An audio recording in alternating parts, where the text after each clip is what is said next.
Maayong gabi mga ka-adventure ni Sano. So naata karon diri sa Tops Cebu. So mo ni lang parking lot diri. So upat ni ka floor.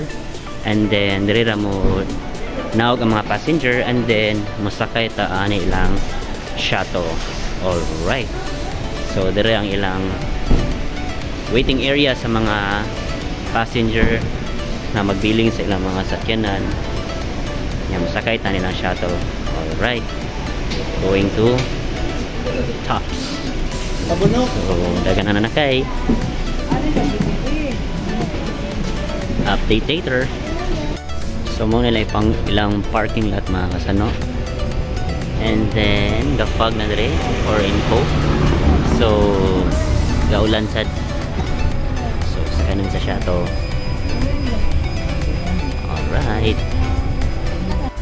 And we're here na mga ka-adventure ni Sano. It's time to go down. Atong ihatag ang atong entrance ticket. Alright. Ano ticket, ma'am? Good evening, ma'am. Thank you. Or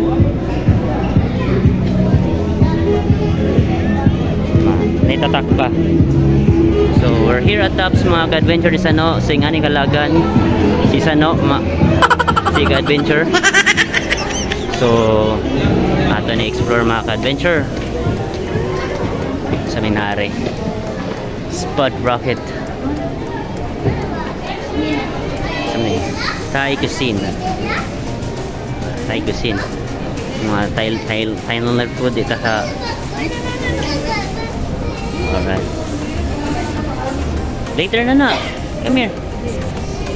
So na Mimoy's Grill pagkalami. So mga ka-adventure na napunta dito sa Sweet Alchemy. So dagan sila dito menu, strawberry, matcha, mango, Okinawa brown sugar, ubi and cheese, tiramisu, dagang tiramisu man, strawberry, matcha. Alright. So alright mga adventure. So mo na view ha.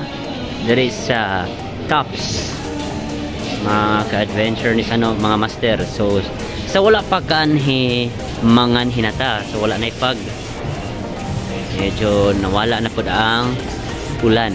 So ato ta try sa ilang viewing deck. Ari ra kadapit.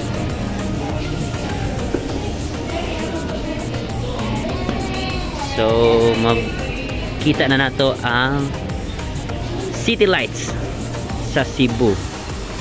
Yan mga ka-adventure. Mas maigtos dool. Ano taon niya? Alright.